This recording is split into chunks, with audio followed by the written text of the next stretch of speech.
Hey guys, welcome to another video of Lost Boy Comics. In this video I have the pickups of this week, new comic book day, which is the 12th of Feb, and some art pieces that I have finished in the week from last video, so I can show them off, and also what I have kind of planned to try and do this week for next week's video. So first is the pickups for this week, and I've read all of them that came out this week, so I'll give a little review of what I thought of each one. So the first one is Absolute Batman number 5, and with this one, like Absolute Batman number 1 and number 2, I loved the artwork. I saw the Ashcan in my local comic shop in Camden when just before issue 1 came out, and we flicked through it and I was literally like, this is so cool. The bat suit with the hooks, the little knives in the little ears of his cowl and stuff like that, I thought that was so sick.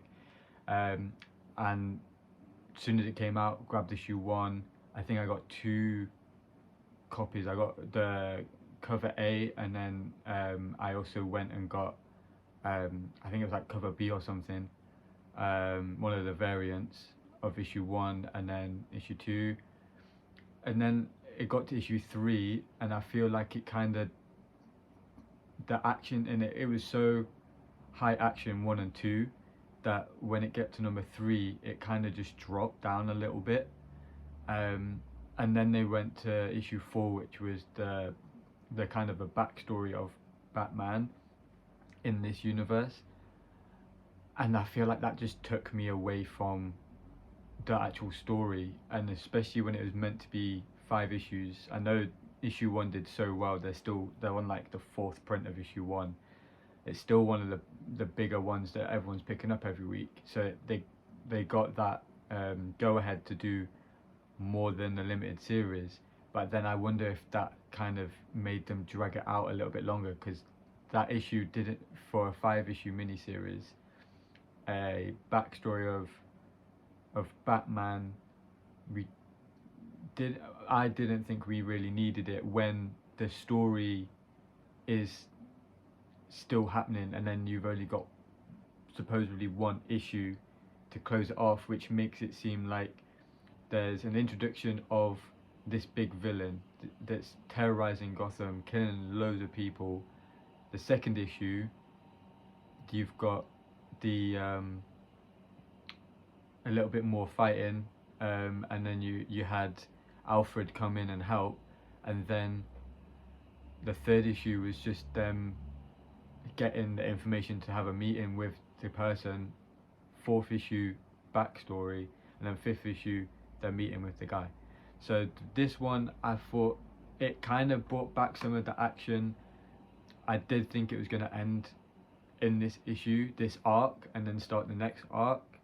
I could be wrong, it could have been 6 issues, which if it is, then they're still on track. But I felt like it kind of brought me back, but it wasn't as good as I thought 1 and 2 were. And I don't think Batman's really changed too much to be like a completely different Batman. But the art was really good. That is one thing I do like, the art. The who's the artist again? Dragotta. Dragotta was is really good. Has that like anime style to it, which is really cool and something a bit different. I do normally like the darker, grittier artwork, but this one was good. The last issue when they got the cover artist, I didn't like that one. That one seemed to have like no motion in the movement of any of the characters, which it might be, it's just their style. People might like that, but me personally, I didn't really like that. But yeah, that was Absolute Batman number 5. Next I picked up was Batman Dark Patterns number 3, and this Batman story I find way more interesting than the Absolute Batman one. This one has still got a bit more detective Batman side. Very dark, and like I love the artwork. The artwork is by Sherman. It has a very like Mignola, Mignola, the guy who did Hellboy. That guy. It has that kind of style to it, but with a little bit more detail in it. Really liked it. The story's really good because it's about a villain that is trying to get back at get back at the people who basically ruined his life. This toxin basically cuts out all of their like pain receptors, so they can never feel pain. And in this issue, you get to see the little town that is full of them, that was like the tester, and the backstory of the main villain, which makes you kind of understand why he's doing that, which was really good. And in like the first issue, he's got all these like pins and spikes all over him, and they're all in like the right areas of the body. So if Batman punches them, it goes in and it'll kill him. So Batman straight away is like, I can't just punch this guy and get it over and done with. I have to go and find more information of who he is, why he's doing it, and get him more in a detective way, but also it has the action. So I found this series a lot better than the Absolute Batman. I think it's just finished. Like, it ends on kind of a cliffhanger. I knew it was a little bit of a limited series. I didn't know if it was 3 issues or more. So I hope there's another one, or I hope that there's another Batman story that is similar to this that comes out soon. I know the Jim Lee Hush series, Hush 2 is coming out. That one's coming out, I think, next month.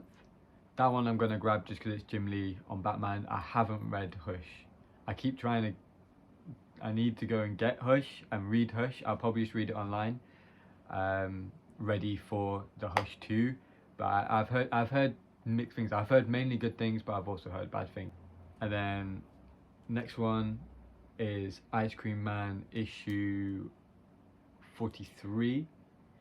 Last video I picked up my first Ice Cream Man issue, and that was issue 40. I was looking for this one at the time. I think there was a delay with shipping to the UK because I couldn't find it when it came out. I think it was last week. I think it came out last week or the week before. I think it's like 2 weeks late. I couldn't find it anywhere online in the UK. Like, even no one was selling it on eBay. All the eBay ones were all the American ones, which is like £15 to £20 shipping just for a little $3.99 comic. But I wanted to grab this one because it has, each page is a different story, and it's all horror anthology stories, but a lot of them aren't your typical ghosts, vampires, monsters, that thing. It's like real life things that a normal person can go through that is still classed as horror. It makes you think. You get to the end of the story and you're going, oh shit, yeah, I didn't think of that. There was one on time. There was one that was no words, it's just a serial killer, and each panel, there's 9 panels, and each panel is a different like place and time of this serial killer going out.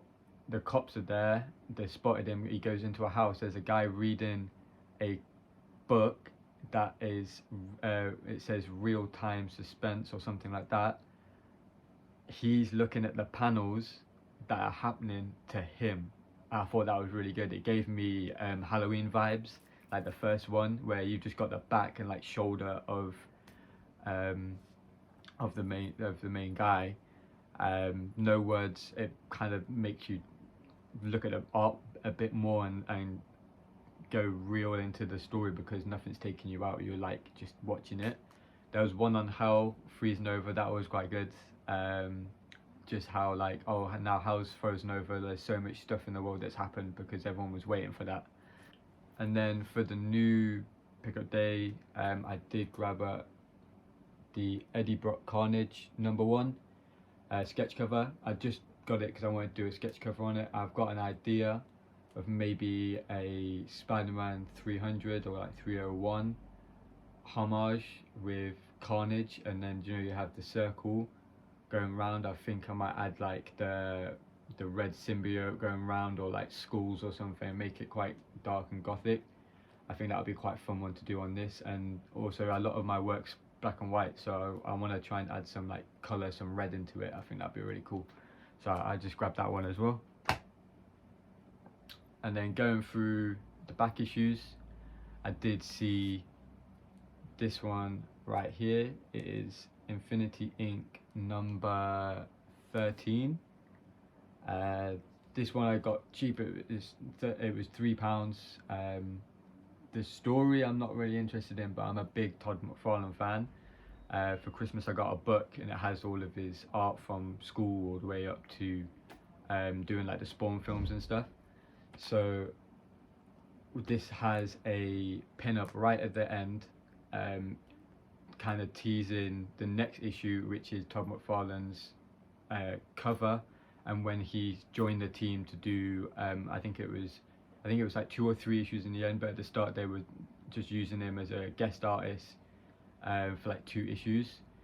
So it just says about introducing the new artist coming in for the next issue, Todd McFarlane. You might have known him for in the Marvel side for Coyote and others, which I thought was really cool, just to have like his first published art in DC. Now next up I have some artwork that I've been working on. I've got 2 sketch covers and a 11x17 artboard. So the first one is this Batman 608. It's on a blue cover. I've never used a coloured background one before, so putting the pencils on this one, you could hardly see it. I literally had to have it up like this in the light and go over with the pen to get just the lines in. Once the lines were there, I can see all the pen and everything, so it was just filling it all in. But it just took me a while to get the just to get the line work down with how dark it was. But I'll probably pick up a few more coloured ones and just see how I get on with them. But I do prefer just the white page ones. I feel like the artwork stands out more, but I do like that blue on that one works really well for Batman. But yeah, that was that one. And then the second one I did was Deadpool Wolverine number 1. I've been deciding I've had this issue for a while when it came out, so it's been probably a month or so, maybe even two months. I didn't really know what to do with it because it's for 2 characters, so I wanted to do a Deadpool bit, and then I had the idea of Wolverine's claws with like Deadpool's head in it, but then I couldn't really work out the proportions right because I do everything on the iPad first, get the base down, and then transfer it to this, so I'm not messing up the cover too much, and then I can just try and get it down quite quickly. But then I decided just to go with the film, one side Deadpool, one side Wolverine. So when I did the black and white on this, it just seemed a little flat again. And then I was like, well, I've got that a lot bigger. Let me just go and see if I can do the shading on the cover, see how that looks. And I think especially in like Wolverine, you see all like the wrinkles and that in his face. The Deadpool mask, you get a bit more depth in it, especially where the light hits it along the nose, and Wolverine's teeth make it kind of look more 3-dimensional, which is cool. But yeah, so I did this one. So this one eventually will be up for sale. Same with the Batman one. And then last, I did this 11x17 Doctor Doom,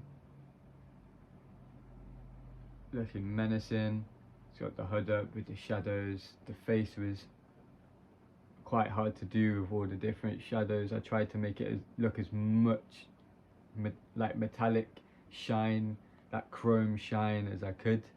I could probably add a bit next time I do a Doom, bit more using like the negative space for highlights and not trying to go too like everything needs to be shaded. But I feel like the hands came out nice with the highlights on the fingers and stuff like that, because that one's got a bit more like negative space in it. And trying to I added extra lines into the cloth, so it kind of looks like it's more like a canvas material, if you can kind of see, compared to all this is just straight diagonal lines. This one's like full cross hatch, and then lines up, and then some lines going across as well. And then with the medallions, some of them are, this one's really, the one here's really heavily shaded as well. They were quite fun to do, but this one was good. And again, this one will be available on the website as well. So that was everything I've worked on this week, and the little pickups and my reviews on the new stuff that's came out this week. I have got my website, I've got like a little trial website set up, which my original artwork, the 11x17 boards, will be on, and then I'm thinking of which sketch cover to put on there first, and I'll just cycle through. I've got quite a few sketch covers to get up there, so I'm gonna put them up, and then once one sells, I'll just put another one up. Or I'm thinking of even doing like monthly drops. Follow me on Instagram, it's lostboy52, so that's LXSTBOY52.